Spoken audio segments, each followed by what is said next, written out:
In this question, there are two cylinders P and Q of same mass and same radius, and they start rolling down a fixed inclined plane from the same height at the same time.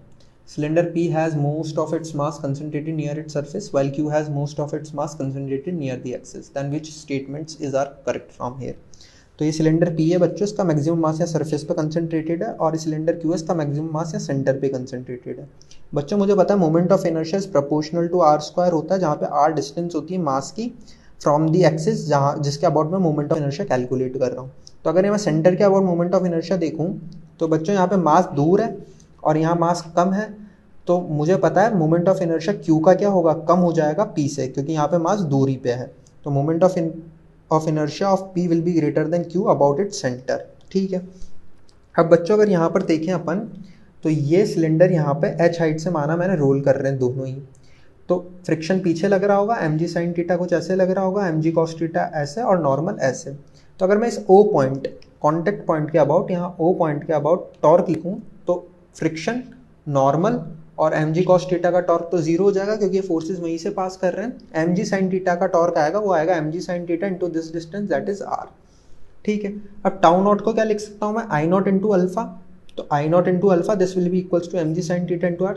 बच्चों अब इन दोनों cylinder का mass और radius same है, g और theta भी same है, तो यहाँ पे मैं बोल सकता हूँ जो अल्फा की वैल्यू होगी इन्वर्सली प्रोपोर्शनल हो जाएगी आई नॉट के. तो अब मुझे इनका आई नॉट कंपेयर करना है.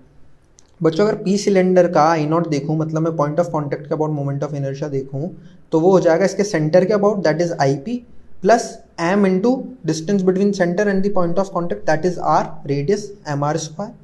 और Q का देखूँ तो वो हो जाएगा सेंटर के अबाउट इसका आई क्यू है ही सही प्लस एम आर स्क्वायर. अब एम आर स्क्वायर ये टर्म्स तो दोनों में सेम है और मुझे पता है आई पी बड़ा है आई क्यू से, तो यहाँ से मैं क्लियरली बोल सकता हूँ कि I p naught will be greater than I q not.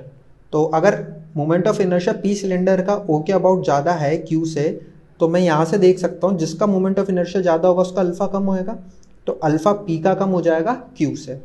अब क्योंकि ये प्योर रोलिंग कर रहा है तो मैं लिख सकता हूँ A will be equals to alpha r, और R दोनों का सेम है तो जिसका अल्फा ज़्यादा होगा उसका ही A ज़्यादा होगा.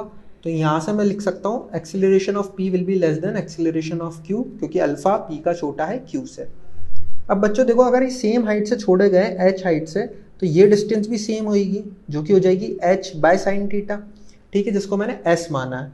और क्योंकि ये छोड़े गए हैं तो मैं लिख सकता हूँ S equals to half a t square, second equation of motion से. अब हाफ S तो दोनों के लिए सेम है, हाफ भी कांस्टेंट है, तो यहाँ से मैं लिख सकता हूँ T will be inversely proportional to root है, क्योंकि दोनों के लिए S सेम है और हाफ तो कांस्टेंट है ही सही. तो जिसका A ज़्यादा होगा अब उसका टाइम नीचे आने का कम हो जाएगा, तो A किसका ज़्यादा है, Q का ज़्यादा है, तो Q को कम टाइम लगेगा P से. तो मेरे पास यहाँ पर एक रिजल्ट ये आ गया कि P को ज़्यादा टाइम लगेगा Q से नीचे आने में. ठीक है. अब मैं लिख सकता हूँ थर्ड इक्वेशन से v square equals to 2s, क्योंकि इनिशियली उनको जीरो वेलोसिटी से छोड़ा गया. अब यहाँ पे बच्चों देखो s तो दोनों के लिए सेम है, 2 कांस्टेंट है, तो v will be directly proportional to root a हो जाएगा. जिसका a ज़्यादा उसकी लीनियर वेलोसिटी ज़्यादा, a किसका ज़्यादा है, q का ज़्यादा है, तो लीनियर वेलोसिटी भी q की ज़्यादा हो जाएगी p से. तो यहाँ मेरे पास एक और रिजल्ट आ गया that linear velocity of q will be greater then linear velocity of p. अब क्योंकि ये प्योर रोलिंग कर रहा है तो मुझे पता है v equals to r omega होता है.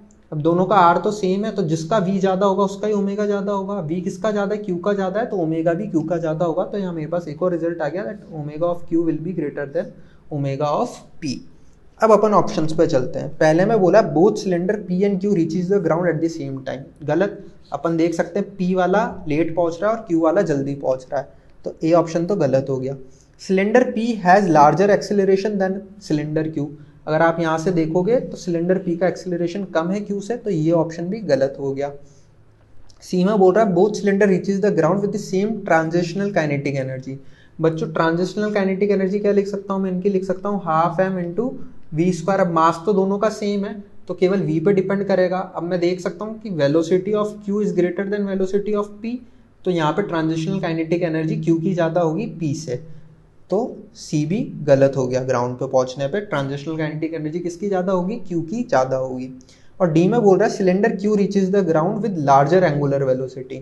यहाँ से मैं देख सकता हूँ इस इक्वेशन से एंगुलर वेलोसिटी क्यू की ज़्यादा है पी से, तो क्यू ग्राउंड पे ज़्यादा एंगुलर वेलोसिटी से रीच कर रहा है, तो मेरे पास यहाँ पे डी ऑप्शन क्या हो गया, करेक्ट हो गया। So D is my answer to this problem. I hope you have understood this. Thank you very much.